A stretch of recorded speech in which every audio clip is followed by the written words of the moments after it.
नमस्कार, AGCNN news में आपका स्वागत है। मैं हूं माही। प्रस्तुत है मुख्य समाचार। सोनिया गांधी की विवादित टिप्पणी पर राष्ट्रपति भवन का तीखा पलटवार। संसद के बजट सत्र के पहले दिन राष्ट्रपति द्रौपदी मुर्मू के अभिभाषण पर कांग्रेस की वरिष्ठ नेता सोनिया गांधी की टिप्पणी विवादों में आ गई। सोनिया गांधी ने राष्ट्रपति के संबोधन को लेकर कहा कि वह इतने लंबे भाषण से थक गई होंगी। बेचारी महिला शब्द का इस्तेमाल करते हुए इस पर टिप्पणी की। इस पर राष्ट्रपति भवन ने तीखा प्रतिक्रिया दी और इसे पुअर टेस्ट और दुर्भाग्यपूर्ण बताया। राष्ट्रपति भवन ने कहा कि द्रौपदी मुर्मू अपने भाषण के दौरान कभी भी थकी हुई नहीं दिखीं और उनका भाषण हाशिए पर पड़े समुदायों, महिलाओं और किसानों के लिए प्रेरणादायक था। राष्ट्रपति ने यह भी कहा कि यह टिप्पणी उनके कार्यालय की गरिमा को ठेस पहुंचाती है और यह सच्चाई से कोसों दूर है। कांग्रेस सांसद प्रियंका गांधी ने अपनी मां सोनिया गांधी का बचाव करते हुए कहा कि उनकी मां का इरादा किसी को अपमानित करने का नहीं था, बल्कि वह राष्ट्रपति के लंबा भाषण पढ़ने के बाद थक जाने की बात कर रही थी। प्रियंका ने मीडिया पर आरोप लगाया कि उसने इस बयान को गलत तरीके से पेश किया। प्रियंका ने कहा कि सोनिया गांधी का राष्ट्रपति मुर्मू के प्रति गहरा सम्मान है और उनके बयान को तोड़ा मरोड़ा गया है। इस विवाद के बाद भाजपा ने कांग्रेस पर हमला बोला और सोनिया गांधी से बिना शर्त माफी मांगने की मांग की। भाजपा के IT विभाग के प्रमुख अमित मालवीय ने कहा कि सोनिया की टिप्पणी उच्च पद का अपमान करती है और यह उनकी सामंती मानसिकता को दर्शाती है।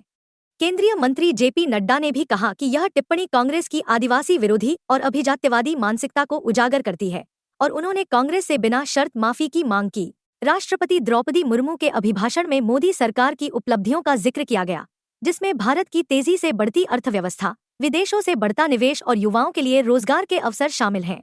उन्होंने इस बात को भी महत्वपूर्ण बताया कि केंद्र सरकार ने लोन और बीमा को आम लोगों के लिए सुलभ बना दिया है। इसके अलावा जम्मू कश्मीर में रेल परियोजना के पूरी होने को भी एक बड़ी उपलब्धि के रूप में प्रस्तुत किया गया। Boring. No comment. No, the president was getting very tired by the end. Repeating the same thing No, again and she again. could hardly speak for thing. थोड़ा पीछे हो जाइए, थोड़ा पीछे हो जाइए।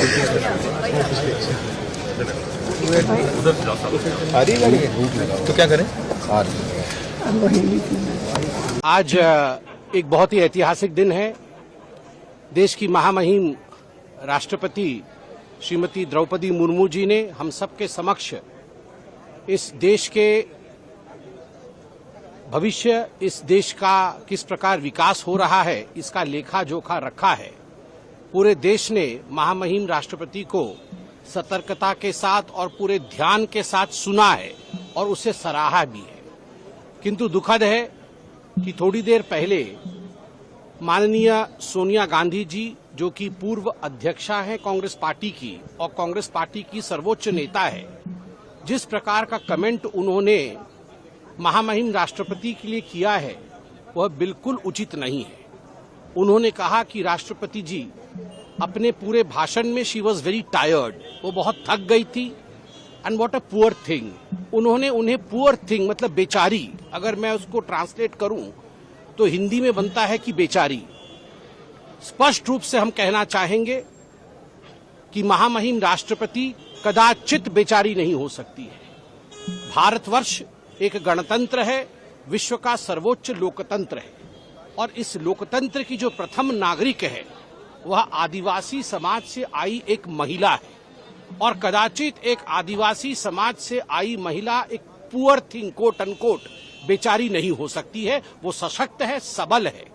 उन्होंने अनेक पदों को धारण किया है और तत्पश्चात वो आज देश की महामहिम राष्ट्रपति है और न वो थकी हैं और न वो झुकी है।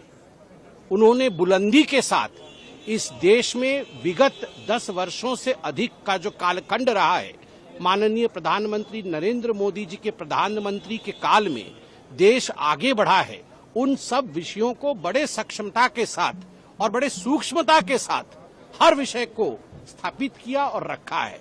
मुझे लगता है महामहिम राष्ट्रपति के लिए सोनिया गांधी जैसे बड़ी नेता इस प्रकार के शब्दों का प्रयोग करिए बिल्कुल अनुचित है।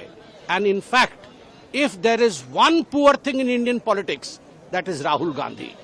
राहुल गांधी ही वो पुअर थिंग है जिनको बार बार लॉन्च करने की कोशिश कांग्रेस पार्टी करती है, but the poor thing never gets launched, वो लॉन्च ही नहीं हो पाते हैं। आज के लिए बस इतना ही। नमस्कार।